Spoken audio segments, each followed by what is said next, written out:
O Livro dos Médiuns, segunda parte, das Manifestações Espíritas, capítulo 5, das Manifestações Físicas e Espontâneas. Nós estamos estudando fenômeno de transporte. Sejam todos bem-vindos ao canal. Para você que está chegando agora, meu nome é Luísa e fico feliz em tê-los aqui para estudarmos juntos o Livro dos Médiuns. Dando continuidade ao item 99, veremos hoje a pergunta 7. Allan Kardec pergunta, no diálogo que tem com o espírito, o seguinte: mas os anéis têm valor. Onde o foste buscar? Não terás com isso causado prejuízo àquele de quem o tiraste? Responde o espírito: tirei-os de lugares que todos desconhecem e filo por maneira que daí não resultará prejuízo para ninguém. Nota de Erasto. Creio que o fato foi explicado de modo incompleto em virtude da deficiência da capacidade do espírito que respondeu. Sim, de fato, pode resultar prejuízo real, mas o espírito não quis passar por haver desviado o que quer que fosse. Um objeto só pode ser substituído por outro objeto idêntico, da mesma forma, do mesmo valor.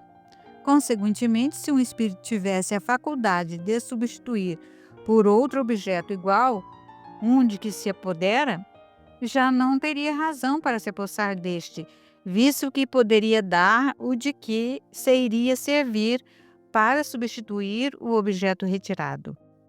O espírito Miramês nos diz que todo cuidado é pouco no tocante às comunicações dos espíritos. É por isso que o médium deve estudar e compreender a doutrina espírita para não cair em situações desagradáveis. Todos os espíritos são filhos de Deus, porém nem todos estão à altura de compreender as leis naturais e orientar aos que pedem conselhos. Deve-se observar o que o espírito diz. Ele tudo pode dizer, no entanto, nem tudo podemos aceitar. O Livro dos Médiuns nos mostra que o espírito Erasto corrige muitas das comunicações do espírito que respondia a algumas perguntas feitas por Allan Kardec. Certo espírito usava a mediunidade de determinado irmão na época da codificação do espiritismo e transportava coisas e deixava outra em falta. E a lei de justiça? Como apanhar as coisas informalmente sem devolvê-las para os referidos donos? E o cristianismo, que recomenda doar, dizendo que quanto mais damos, mais teremos para dar. Vejamos a pergunta feita ao espírito sobre o anel que ele trouxera para a reunião de materialização ou de transporte. Mas os anéis têm valor. Onde os foste buscar? Não terás com isso causado prejuízo àqueles de quem o tirastes? Então, foi a pergunta que acabamos de ler. Analisa bem a resposta e verás por que Erasto acrescentou a explicação correta. Resposta: tirei-os de lugares que todos desconhecem e filo por maneira que daí não resultará prejuízo para ninguém. Em muitas das respostas, notar-se-á o desconhecimento da verdade. A mediunidade de transporte deve ser muito vigiada para não alterar a moral nem perturbar a justiça. Ante a resposta do espírito, raciocinamos. Ele tirou, mas colocou outro no lugar? Porém, esse outro, onde foi apanhado? Nada podemos tirar de outrem.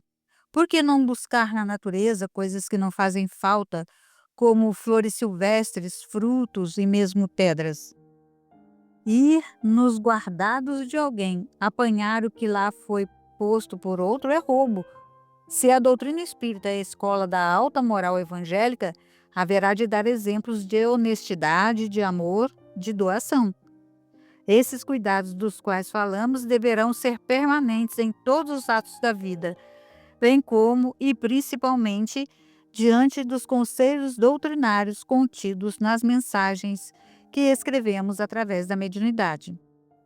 Os médiuns, principalmente os psicógrafos, têm a obrigação de conhecer o ideal do espiritismo para ajudar com eficiência os que ainda não sabem caminhar com os próprios pés.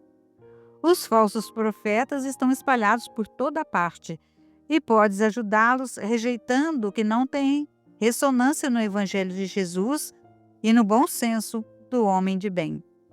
Deves trabalhar todos os dias para o alcance da honestidade e da justiça, pelo trabalho honesto. Busca e acharás.